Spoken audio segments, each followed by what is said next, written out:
चलिए दोस्तों देखते हैं magnetic properties of a solid compound.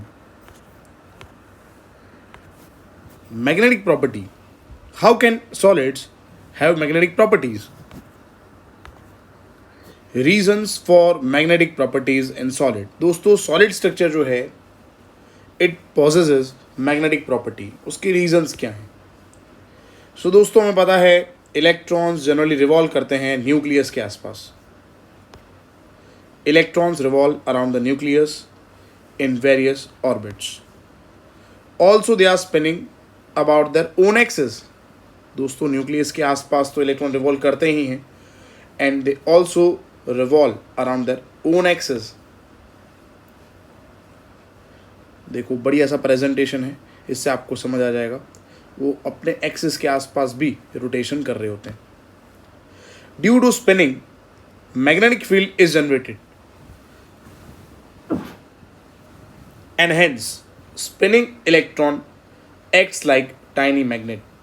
और इसकी वजह से क्योंकि इलेक्ट्रॉन चार्ज पार्टिकल है और वो मोमेंट कर रहा है, इसीलिए it will behave like a tiny magnet. In an atom orbital can accommodate maximum of 2 electrons. दोस्तों हमें पता है, हमने इलेक्ट्रॉन के जो फिलिंग के रूल्स हैं वो पढ़े हुए हैं कि ऑर्बिटल के अंदर मैक्सिमम 2 इलेक्ट्रॉन ही एकोमोडेट होते हैं। एक्स वाई और जेड एक्सिस जो हैं इसके अराउंड जितने भी ऑर्बिटल्स हैं, जैसे एस ऑर्बिटल है वो स्फेरिकल है, then P orbital P X P Y P Z, ऐसे ही डी के 5 ऑर्बिटल्स हैं, है ना। जैसे 1s है, ठीक है, it is non directional. 1s के लिए मेन क्वांटम नंबर दोस्तों 1 हो गया, और azimuthal quantum number that is L, subsidiary quantum number that is L that is 0। और यहाँ पे मैग्नेटिक क्वांटम नंबर का वैल्यू होता है -L 2 + L। तो अगर L 0 है तो ML भी 0 होगा। ऐसे ही दोस्तों 2s के लिए यहाँ पे N 2 होगा, L 0 होगा और ML भी 0 होगा। नाउ 2pz की बात करें अगर हम, तो N यहाँ पे 2, L यहाँ पे 1 हो जाएगा और ML यहाँ पे हो जाएगा दोस्तों ML। पर्टिकुलर 2pz की अगर हम बात करें, इन पर्टिकुलर 2pz के बारे में बात करें अगर हम, तो यहाँ पे ML हो जाएगा दोस्तों 0। चलिए नाउ 2py, इसके लिए N2 L1 और ML हो जाएगा ±1। And the last one 2px N2 L1 और ML हो जाएगा ±1। चलिए दोस्तों, if an orbital contains 2 electrons then 1 electron spins in clockwise direction and the other spins in anti clockwise. अगर दोस्तों ऑर्बिटल के अंदर 2 इलेक्ट्रॉन है ना, तो एक पता है ना हम +1/2 अपवर्ड लिखते हैं और दूसरा -1/2 डाउनवर्ड लिखते हैं, क्लॉकवाइज एंटी क्लॉकवाइज। दस द स्पिन्स आर कैंसल्ड, और इसी वजह से उनका जो ओवरऑल स्पिन है वो कैंसिल हो जाएगा। मैग्नेटिक प्रॉपर्टीज नॉट ऑब्जर्व्ड, क्योंकि प्लस और माइनस एक दूसरे का स्पिन वो कैंसिल कर रहे हैं, तो मैग्नेटिक प्रॉपर्टी यहाँ पे ऑब्जर्व नहीं होगा। If an orbital contains 1 electron then 1 electron spins in clockwise direction और anti clockwise direction which results in magnetic moment.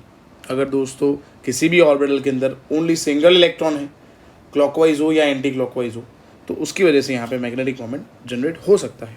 Therefore single spin exhibit magnetism, single spin exhibit magnetism। Electron as a tiny magnets. दोस्तों electron है क्योंकि वो revolve कर रहा है ना, और वो चार्ज पार्टिकल है, तो वो खुद it will behave like a tiny magnet. देखिए दोस्तों, यहाँ पे क्लॉकवाइज स्पिन है तो यहाँ पे +1/2 साइन हम यूज़ करेंगे, एंटी क्लॉकवाइज होगा तो -1/2, है ना। मैग्नेटिक फील्ड लाइंस यहाँ पे मैंने शो कर दी आपको। Based on their magnetic property substances are classified into 5 types. First is paramagnetism, second is diamagnetism, third is ferromagnetism, fourth is anti ferromagnetism, and last is ferrimagnetic substances. Now let's study one by one. First is paramagnetism or paramagnetic substances. These are the solids having unpaired electron orbital. इनके अंदर दोस्तों unpaid electron present होंगे. Thus, the magnetic moments do not cancel each other.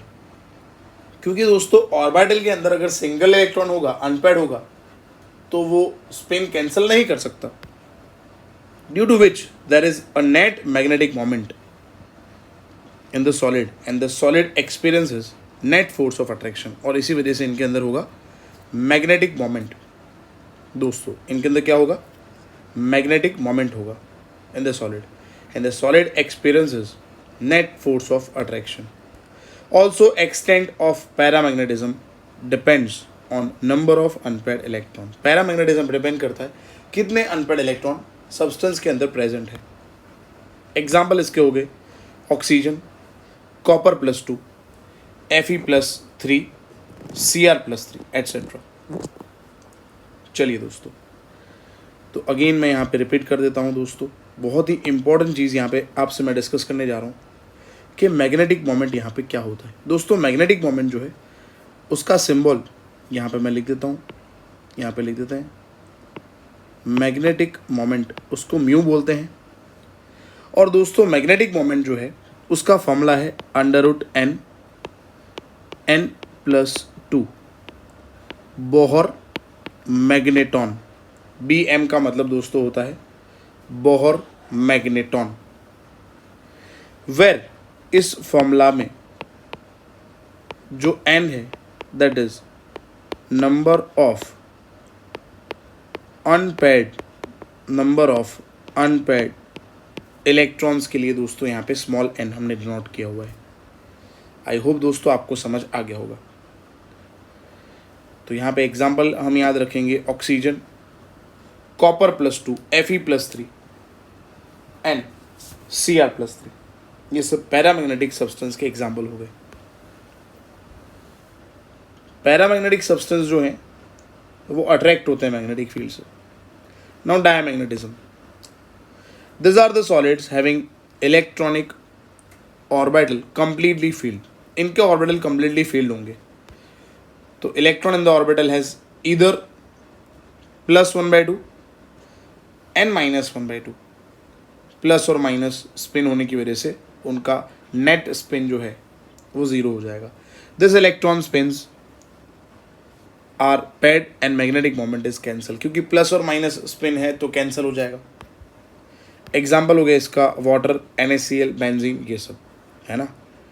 And they are weakly repelled by magnetic field. आपको याद रखना है paramagnetism में याद रखना था वीकली अट्रैक्टेड और यहाँ पे weakly repelled by magnetic field. चलिए दोस्तों, यहाँ पे अनपेड इलेक्ट्रॉन प्रेजेंट नहीं होंगे. All electrons are paired. So magnetic moment इसका 0 हो जाएगा क्योंकि यहाँ पे फॉर्मूला के अंदर n 0 हो जाएगा इसलिए. चलिए now ferromagnetism. The substances which are strongly attracted in the presence of magnetic field and can be permanent magnet after removal of magnetic field are said to be ferromagnetic. दोस्तों magnet के पास अगर इनको ले जाएंगे है ना तो दे आर स्ट्रांगली अट्रैक्टेड. और अगर थोड़ी देर तक मैग्नेट के पास रखेंगे इनको तो ये खुद एज ए मैग्नेट बिहेव करेंगे. देखिए दोस्तों +1/2 +1/2 +1/2 +1/2 +1/2 है ना. यहाँ पे अलाइनमेंट हो गया, systematic alignment, schematic alignment of magnetic moments in ferromagnetic substance. Domain हो गया है ना. डोमेन मतलब एक ऐसा पार्ट जहाँ पे मैग्नेटिक फील्ड बहुत ही स्ट्रांग है फेरोमैग्नेटिक सब्सटेंस के अंदर, वो डोमेन होता है. In a solid state, the metal ions in ferromagnetic substances are grouped together into a small region और उसको हम बोलते हैं दोस्तों domain. Each domain acts as a magnet. In an unmagnetized piece of ferromagnetic substance, domains are randomly oriented. दोस्तों पूरा जो ferromagnetic substance है ऐसा ज़रूरी नहीं है उसमें पूरे एरिया के अंदर, मतलब पूरा फेरोमैग्नेटिक सब्सटेंस है, उसके हर एक कोने में, है ना, सबसे ज़्यादा स्ट्रॉन्ग मैग्नेटिक फील्ड हो। कहीं कहीं ऐसा भी होता है कि डोमेन जो है वो रैंडमली ओरिएंटेड होते हैं और इसीलिए इनका मैग्नेटिक मोमेंट ज़ीरो हो जाता है ना। नेट मैग्नेटिक मोमेंट कहीं पे कितना होगा, ज़ीरो होगा, कहीं पे ज़ीरो नहीं होगा, है ना। तो जहाँ पे मैग्नेटिक फील्ड स्ट्रांग होगा उसी वजह से वो सब्सटेंस फेरोमैग्नेटिक होगा। टोटल नेट अगर हम बात करें पूरे सब्सटेंस के लिए, तो magnetic moment, net magnetic moment zero नहीं होगा, क्योंकि कहीं ना कहीं पूरे सब्सटेंस में मैग्नेटिक फील्ड से ज़्यादा अट्रैक्शन है और कहीं ना कहीं अट्रैक्शन नहीं है, तो नेट मैग्नेटिक मोमेंट ज़ीरो नहीं हो सकता। Such a substance, when placed in magnetic field, all the domains get oriented in the direction of magnetic field, and strong magnetic field is produced. The ordering of domains persists even when the magnetic field is removed.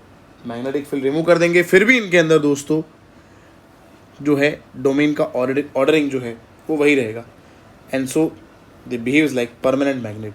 Substances like iron, cobalt, nickel, gadolinium, CrO2, they are ferromagnetic. दोस्तों JEE में, NEET में examples यहाँ पे बहुत बार पूछे जाते हैं, तो एग्जाम्पल आपको अच्छे से याद करने हैं। Now next is anti ferromagnetism. Anti ferromagnetism, anti ferromagnetic substances have domains similar to those of ferromagnetic substance but oriented in opposite direction। देखो फेरोमैग्नेटिक जैसा ही है, बट यहाँ पे जो स्पिन है वो अपोजिट है, विच cancel magnetic moment. +1/2, -1/2, +1/2, -1/2, +1/2, -1/2। Alignment of domains in the opposite direction in anti-ferromagnetic substance, and the example is MnO। Domain हो गया ये। Ferrimagnetism, the substances in which magnetic moments of the domains are aligned in parallel and anti-parallel manner unequally, resulting in net magnetic moment, are called ferrimagnetic substance। +1/2, +1/2, -1/2, -1/2,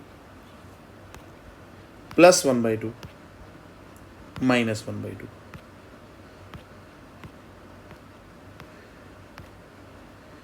plus plus minus minus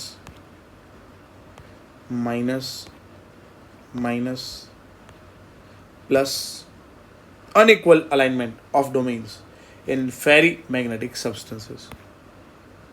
Domain, ferromagnetic substances are weakly attracted in magnetic field as compared to ferromagnetic substances।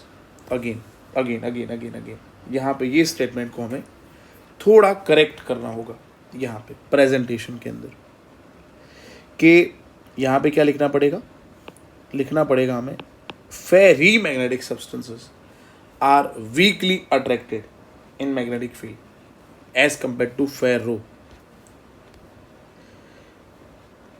They lose ferrimagnetism on heating and become paramagnetic, है ना। Example हो गया इसका Fe3O4, Mg Fe2O4 and Ni Fe2O4 are the example of ferromagnetic। नहीं, यहाँ पे क्या करना है हमें, ferrimagnetic substances।